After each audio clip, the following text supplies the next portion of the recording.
with the condition itself is not enough. And it is because of our effort toward getting straight to the root that people oftentimes think we're dealing in hate. We are oppressed. We are exploited. We are downtrodden. We are denied not only civil rights, but even human rights. So the only way we're going to get some of this oppression and exploitation away from us or aside from us is come together against the common enemy. Can you imagine this man was a little boy who lived in obscurity? His name is Malcom X. Some of you might know him for his contribution to the civil rights movement, but how did he become a human rights activist? What did he add to the civil rights movement, and how did he end up being murdered? Malcom X was born Malcolm Little on May 19, 1925 in Nebraska.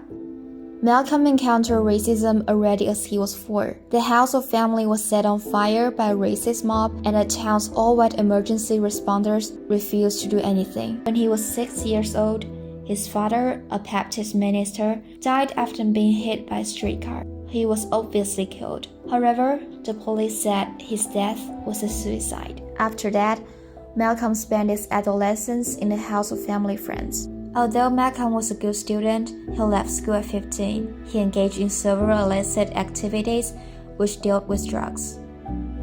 Then he was sent to prison for 10 years.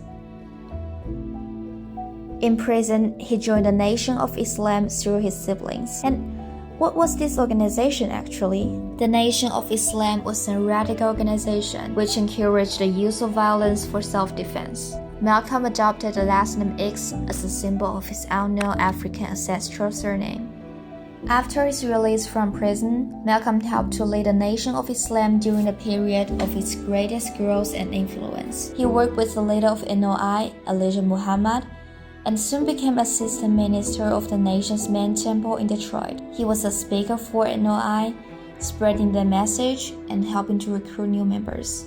Malcolm X expressed the pent-up anger, frustration, and bitterness of African Americans. He insisted the segregation of black and white Americans, fighting for African Americans' empowerment. He also criticized the mainstream civil rights movement. Since 1950, Malcolm was supervised by FBI for his communist tendencies. After an incident with police violence toward members of NOI, Malcolm became popular in media. In 1963, tension intensifies between Malcolm and Elijah Muhammad over the political direction of the nation. After he found out that the leader didn't follow his own rules and the moral code of the organization, Malcolm left the nation in March 1964 and the next month founded Muslim Mosque. In 1964, Malcolm met Martin Luther King for the first time. He attended debates, gave speeches, and fought in his own way for the rights of Black Americans. The 2 visits to Africa were the key experience to Malcolm for letting him to believe in a peaceful revolution. The growing hostility between Malcolm and the nation led to death threats.